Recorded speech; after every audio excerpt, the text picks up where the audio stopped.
turn on the camera. Okay, cool. Thanks, Keva, for the introduction, and good morning, everyone. As Noah and Keva just mentioned, we decided to move towards the direction of cloud agnostic boat. We agreed on dividing the chatbot into two components: the general AI core and the application front end. The application that our cloud team mainly focuses on has two responsibilities. One is passing user prompt to backend API and displaying the response, which has been implemented in last PI. The other one is handling the user authentication, retrieving user information and showing hiding sections based on who logged in before calling backend Gen AI APIs. So in a traditional authentication workflow, application will interact with an identity server, or we can call SSO, which has the connection with Active Directory or other service provider.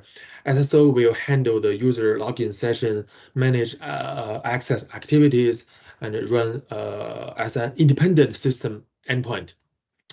Application will need some connectors to talk to SSO, and we need to basically host both endpoints.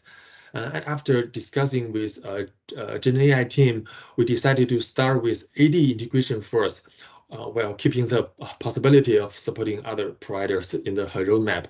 And we explore a few options, and finally, Nikhil and I got attracted by the lightweight built-in APIs within static Azure Static Web App service. So basically, we don't have to manage our SSO instance anymore. Instead, instead of adding SSO connector in application code, we add static web app connector. So that built-in system API deployed along with our application, and will handle the communication with identity provider, including Active Directory. The application will be able to retrieve user and role information from the connector entity. So that workflow will be like this. Yeah. So the user and role management will be very straightforward when choosing Active Directory or GitHub, those Microsoft identity service. So you can assign a role to a particular user and then control which function is available for which role in the application side. And when swapping the identity provider, we only need to reassign the role in the service level, but the application itself, the permission control will remain the same. And as I mentioned, connecting to AD and GitHub will only like a few clicks away. Well, if we decided to support other providers in future, such as Facebook or Google, then it is still achievable, but with custom codes. So we have a prototype sample app to demonstrate the concept. So as we see from the previous slide, so my personal account is whitelisted and granted a reader role. So if I log in with this account, then I'm able to send API to backend and access those information, yummy food.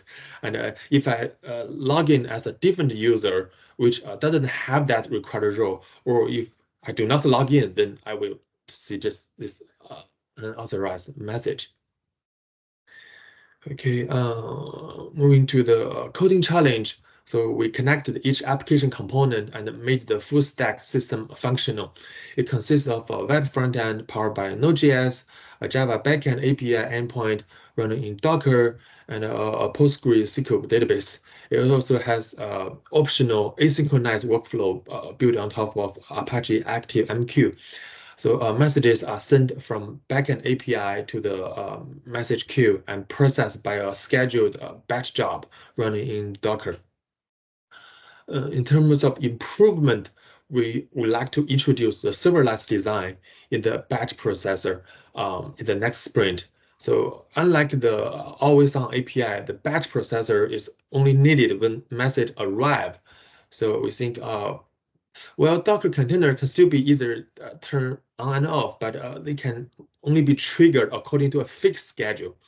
So we want to make it more flexible, and we want it to be like switch to event driven, and kick off batch process the messages. To achieve this, so we need to like figure out how to map the broker queue with the Lambda functions event source, and that will be something we plan for next sprint.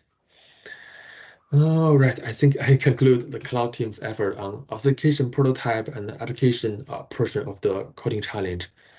If there's no question, I'm going to pass it over to Raza for the infrastructure portion. One question. Sure. How can we do the front end leveraging Node.js, which is a backend framework? What does it mean? Front end Node.js. So our front-end code is written in Node.js, built into JavaScript, and it will be put into blob storage. So we use S3 in AWS, and basically, that is not an application server. It's just pure JavaScript loaded in the browser. But then it then it's not. Then it's not Node.js. It is written in Node.js, but it will we don't use the word compile, but it built as the regular JavaScript and then running in browser. So it developed in Node.js. I would love to hear more about that, because that's for me it's sending conflicting message right away. So I would love to have a follow-up and better understand the front-end architecture. Yeah, sure. Me too, Mo.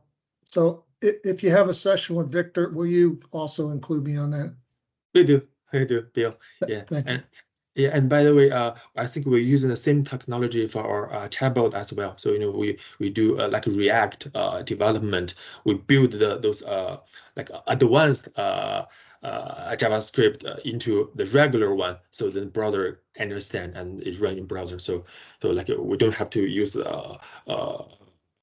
React. Server. I get React. I get Angular on the front end. I get many frameworks on the front end. I just don't get Node.js on the front end. So that's why we need to have a deeper conversation. That's it. Okay. Yeah. Cool. So Rata, take away.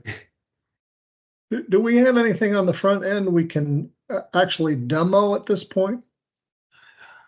Yes, I can quickly show the sample app. There's yeah, it's good. Thank you. Sure. So let me reshare the screen.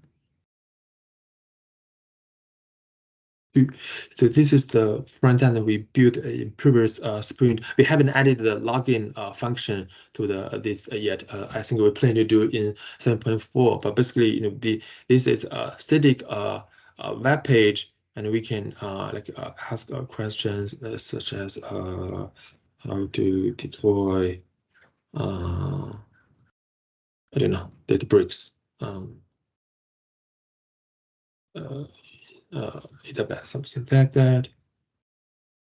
And that means, oops, I think the backend is turned off probably. I will check with Tyler, but we have a backend in Azure container, and then my prompt will be like forwarded to the backend, and we get a response. So this is the UI. We don't have please server.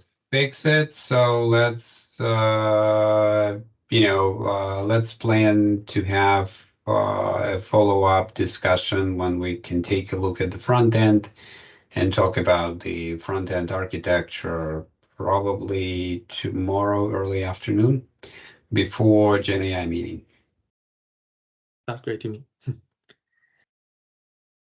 Thank you. Thank you, Mo. Sure. Brother, your turn. Hey, how's it going?